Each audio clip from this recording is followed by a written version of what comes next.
दुनिया क्रिकेट का सबसे बड़ा मेला जिसका फाइनल अब से चंद घंटे के बाद ऑस्ट्रेलिया और मेजबान मुल्क भारत के दरमियान अहमदाबाद में खेला जाएगा।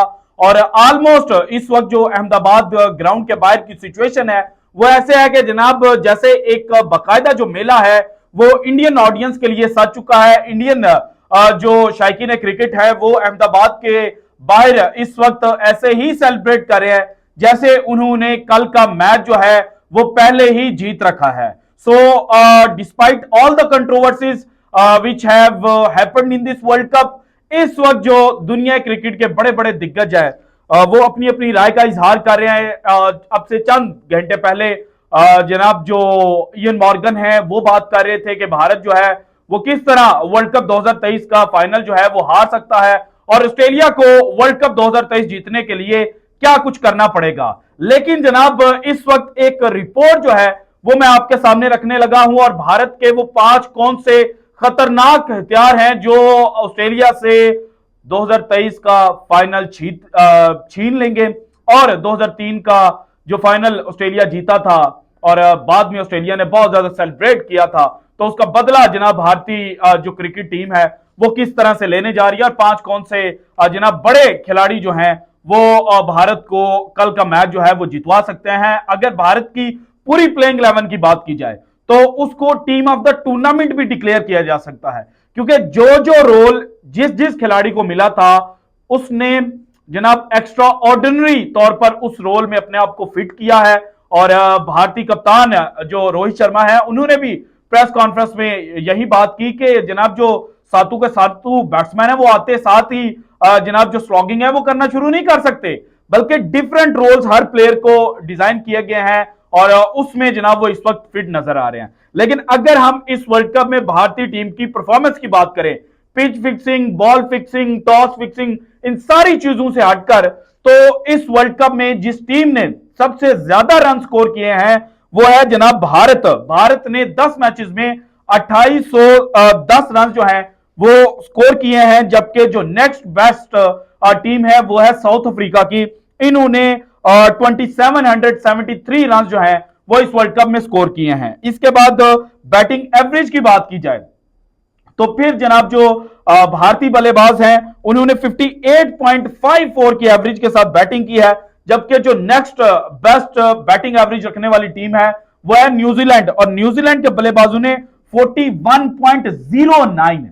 दैट मींस कि भारतीय बल्लेबाज जो है वो तकरीबन 17 रन जायद की एवरेज के साथ जनाब इस वर्ल्ड कप में बैटिंग करते हुए नजर आए हैं। इसके बाद स्ट्राइक रेट देखा जाए, इस वर्ल्ड कप में बड़े बड़े जो रन हैं वो बनाए गए हैं और पिछले तमाम वर्ल्ड कप जो है उनके रिकॉर्ड तोड़े गए हैं। सो यहां पर जो भारतीय टीम है उसका जो स्ट्राइक रेट है वो है 104.65, यानी कि more than run a ball के स्ट्राइक रेट के साथ जो भारतीय बल्लेबाज हैं उन्होंने इस वर्ल्ड कप में बैटिंग की है, जबकि जो सेकंड बेस्ट टीम है वो है 103.23 के साथ न्यूजीलैंड। फिर 50 प्लस स्कोर्स भारतीय टीम ने जनाब इस पूरे वर्ल्ड कप में 23 दफा 50 प्लस स्कोर जो है वो स्कोर किया है, जबकि सेकंड बेस्ट टीम है न्यूजीलैंड। इन्होंने जनाब 20 दफा जो 50 से ज्यादा रन हैं वो स्कोर किए हैं। फिर विकेट्स की बात की जाए, यानी कि पहले बल्लेबाजी में सबको पछाड़ कर रखा और उसके बाद बॉलिंग की बात की जाए तो भारतीय टीम ने इस वर्ल्ड कप में 95 विकेट जो है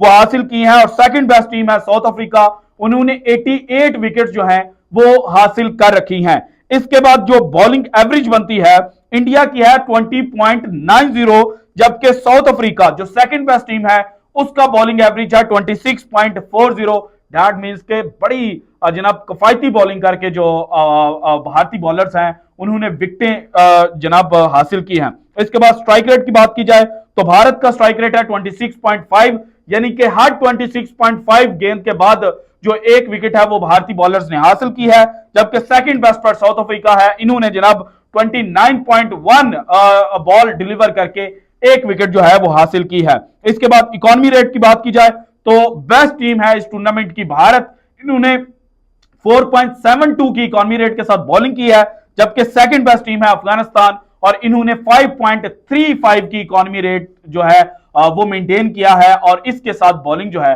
वो की है। इसी वजह से भारत जो है वो आज फाइनल खेल रहा है, जबकि बाकी जो टीमें हैं सेमीफाइनल में बाहर होगी, न्यूजीलैंड सेमीफाइनल में बाहर होगी, और साउथ अफ्रीका जो किसी ना किसी हद तक क्लोज था भारत के, वो भी ऑस्ट्रेलिया के हाथों सेमीफाइनल में बाहर हो गए। और इसी वजह से कहा जा रहा है कि जनाब ऑस्ट्रेलिया जो है वो बड़े मैचेस की टीम है और इसीलिए वो जीत सकती है। लेकिन अगर स्टोरी का दूसरा रुख देखा जाए तो भारत के जनाब जो बल्लेबाज है विराट कोहली इस वक्त इस वर्ल्ड कप के हाईएस्ट रन गेटर हैं और 10 मैचेस खेलकर 711 रन इन्होंने बनाए हैं, 3 सेंचुरीज इन्होंने स्कोर की और 5 हाफ सेंचुरीज जो हैं वो इनके खाते में हैं। तो इस वजह से जनाब ये पहला खतरनाक और डेंजरस वेपन है जिसके थ्रू जनाब जो भारतीय टीम है वो वर्ल्ड कप 2023 का फाइनल जीत सकती है। और हर इनिंग इनकी इंपैक्टफुल थी, ऐसी कोई इनिंग नहीं थी कि जहां पर भारत को जनाब इन्होंने जो रन स्कोर करके दिया हूं वो भारत के लिए जनाब मुफीद साबित नहीं हुए। इसके बाद नंबर 2 जो दूसरा हथियार है वो है भारतीय कप्तान रोहित शर्मा। रोहित शर्मा ने इस वर्ल्ड कप में जिस तरह से पहले 10 ओवर्स का खेल पेश किया है और जिस तरह से सेल्फलेस बैटिंग की है, यानी कि एक होती है कि आप 47 48 के ऊपर है तो आप कहते हैं कि जनाब मैं 50 स्कोर कर लूं, फिर जनाब आप 50 से लेके 80 तक थोड़ा सा तेज खेलते हैं और 80 के बाद आप कहते हैं कि जनाब अब मैं अपनी सेंचुरी जो है वो मुकम्मल कर लूं। लेकिन इन्होंने जनाब सेल्फलेस बैटिंग जो है वो इस वर्ल्ड कप में की है और 124.15 के स्ट्राइक रेट के साथ इन्होंने बैटिंग की है। 10 मैचेस खेले, 550 रन स्कोर किए, सिर्फ 1 सेंचुरी और 3 हाफ सेंचुरी स्कोर की। लेकिन जो इस वर्ल्ड कप में 28 छक्के इन्होंने लगाए हैं ना, उसने भारत के लिए जनाब जो चीजें थी वो अर्ली ऑन बड़ी इजी करके रख दी थी। इसके बाद जो तीसरा नाम है बैटिंग में देखा जाए तो वो है जनाब शेराज अय्यर। शेराज अय्यर के हवाले से उतनी बात नहीं की जाती, उतना क्रेडिट जो है वो उनको नहीं दिया जाता। अगर भारतीय मीडिया की भी बात की जाए वो विराट कोहली को हाईलाइट करेंगे, रोहित शर्मा को हाईलाइट करेंगे, केएल राहुल को समहाउ हाईलाइट करेंगे और जो प्रिंस हैं शुभमन गिल उनकी बात करेंगे। लेकिन इस पूरे जनाब वर्ल्ड कप के अंदर जो पहला मैच था उसमें शेराज अय्यर 0 के ऊपर आउट होते हैं अगेंस्ट ऑस्ट्रेलिया। लेकिन उसके बाद 9 इनिंग्स जिस तरह से इन्होंने खेली, जिस तरह से इन्होंने बैटिंग की और जिस स्ट्राइक रेट के साथ की, यानी कि जनाब जो भारतीय कप्तान रोहित शर्मा है उनको तो दायरे के जनाब पहले 10 ओवर मिल जाते हैं जहां पर वो अटैकिंग क्रिकेट खेलते हैं। लेकिन ये जनाब मिडिल ऑर्डर के अंदर आते हैं, सामहो भारत कहीं ना कहीं फंसा भी होता है और भारत को तेज रन चाहिए होते हैं, तो वहां पर इन्होंने बैटिंग की है और इनका स्ट्राइक रेट है जनाब 113 का। इस वर्ल्ड कप में 24 छक्के इन्होंने लगाए हैं और 10 मैचेस खेलकर 526 रन जो हैं वो शेराज अय्यर स्कोर कर चुके हैं, 2 सेंचुरीज और 3 50 जो हैं वो स्कोर की हैं और ये स्पिनर्स को डोमिनेट करते हैं। भारत 2019 का वर्ल्ड कप हारा था क्योंकि भारत के पास नंबर 4 पोजीशन का बैट्समैन नहीं था। लेकिन जब भारत ने शेराज अय्यर को चांस दिया और शेराज अय्यर ने जो नंबर 4 की पोजीशन थी उसको जनाब ऑक्युपाई किया, उसके ऊपर कब्जा जमाया और जब एशिया कप से पहले ये इंजर्ड थे तो उस वक्त कहा जा रहा था कि अगेन भारत जो है वो 2019 वाली जगह पर जाकर खड़ा हो गया क्योंकि शेराज अय्यर जो बेस्ट ऑप्शन अवेलेबल थे वो भारत के लिए जनाब अवेलेबल नहीं है। लेकिन इन्होंने जो रिकवरी की उसके बाद जिस तरह से इस वर्ल्ड कप में परफॉर्म किया, सो भारत के जो चांसेस हैं इन्होंने बहुत ज्यादा अप करके रख दिया। और कल चूंकि ऑस्ट्रेलिया के पास सिर्फ एक फ्रंटलाइन स्पिनर है एडम जंपा और एडम जंपा के ऊपर अगर इन्होंने अटैक करना शुरू कर दिया और एडम जंपा की जो लाइन लेंथ है वो उनको मेंटेन ना करने दी तो फिर जनाब भारत जो है वो जीत सकता है कल का फाइनल। इसके बाद 2 बॉलर जो है वो इस लिस्ट में आते हैं। अगर पिच की बात की जाए तो पिच के हवाले से जो इस वक्त डिस्कशन चल रही है वो ये है कि वो स्पिनर्स को असिस्ट करेगी, लेकिन स्पिनर्स को असिस्टेंस मिलने के अलावा जनाब भारत के जो 2 फास्ट बॉलर्स हैं मोहम्मद शामी और जसप्रीत बुमराह, ये भारत के लिए जनाब फाइनल जीतने में एक कलीदी किरदार जो है वो अदा कर सकते हैं। हार्दिक पांड्या बांग्लादेश के खिलाफ इंजर्ड होते हैं और उसके बाद जनाब जो भारतीय टीम है वो एक फोर्स्ड चेंज जो है उसकी तरफ बढ़ती है। हार्दिक पांड्या चूंकि एक ऑलराउंडर थे, बैटिंग में भी वो स्ट्रेंथन करते थे टीम को और बॉलिंग के अंदर भी स्ट्रेंथन करते थे, लेकिन जब उनको बाहर किया गया वो बाहर हो गए जख्मी होने की वजह से, तो जो मोहम्मद शामी है उनकी किस्मत जागी और इन्होंने जनाब सिर्फ 6 मैचेस इस वर्ल्ड कप में खेले हैं और 23 विकेटों के साथ ये हाईएस्ट विकेट टेकर हैं। 9.13 की इनकी एवरेज है, यानी कि सिर्फ 9.13 रन देकर ये 1 विकेट जो है वो इस वर्ल्ड कप में जनाब हासिल कर चुके हैं। इकॉनमी रेट बड़ा शानदार है।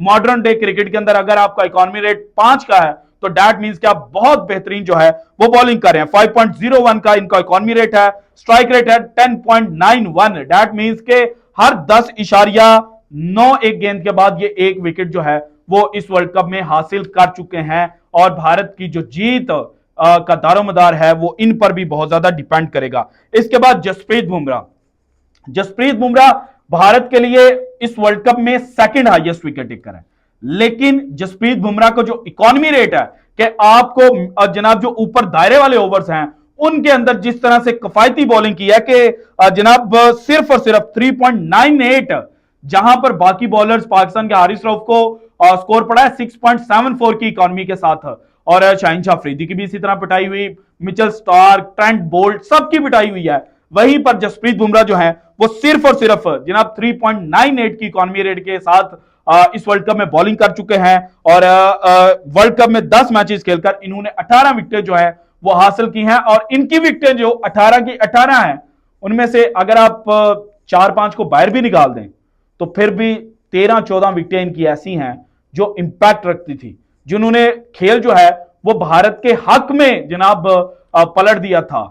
सो इसी वजह से जसप्रीत बुमराह अगर कल चल गए और उन्होंने ऊपर से किफायती बॉलिंग कर दी, बाद में स्पिनर्स आएंगे, उनको ऑस्ट्रेलिया टीम शायद अटैक करने की जानिब जाए, वहां पर अपनी विकेटें जो है वो भी लूज कर सकती है। सो इस वजह से जसप्रीत बुमराह का कल के मैच में मुकम्मल फिट होना और मुकम्मल रिदम के साथ बॉलिंग करना जो है वो भारत को वर्ल्ड कप 2023 का चैंपियन बनवा सकता है। और भारत जनाब तारीख में तीसरी दफा वर्ल्ड कप का चैंपियन जो है वो बन जाएगा। सो भारत के ये 5 जो डेंजरस वेपन्स हैं, ये मेरे नजदीक भारत को वर्ल्ड कप 2023 में चैंपियन बनवा सकते हैं। हालांकि केएल राहुल को आप रूल आउट नहीं कर सकते, शुभमन गिल को ऊपर से रूल आउट नहीं कर सकते। इसके अलावा आप बॉलिंग में है तो कुलदीप, रविंद्र जडेजा, मोहम्मद सिराज भी बहुत ज्यादा इंपैक्ट जो है वो रखते हैं। सूर्या कुमार यादव जिस तरह से बैटिंग कर सकते हैं T20 में हमने देखा हुआ है। सो भारत के लिए जनाब ऑल इन ऑल सब के सब मैच विनर्स हैं, लेकिन इन सब मैच विनर्स में से इन 5 मैच विनर्स का चलना बहुत ज्यादा जरूरी होगा। और इन 5 मैच विनर्स के ऊपर भारतीय टीम जो है वो बहुत ज्यादा डिपेंड कर रही होगी। So this is it from today's episode. अगर आपको वीडियो पसंद आई तो लाइक कीजिएगा, ज्यादा से ज्यादा शेयर कीजिएगा, अपनी कीमती राय का इजहार लाजमी कीजिएगा। और अगर आपने अभी तक चैनल को सब्सक्राइब नहीं किया तो कर दें। शुक्रिया, अल्लाह हाफिज।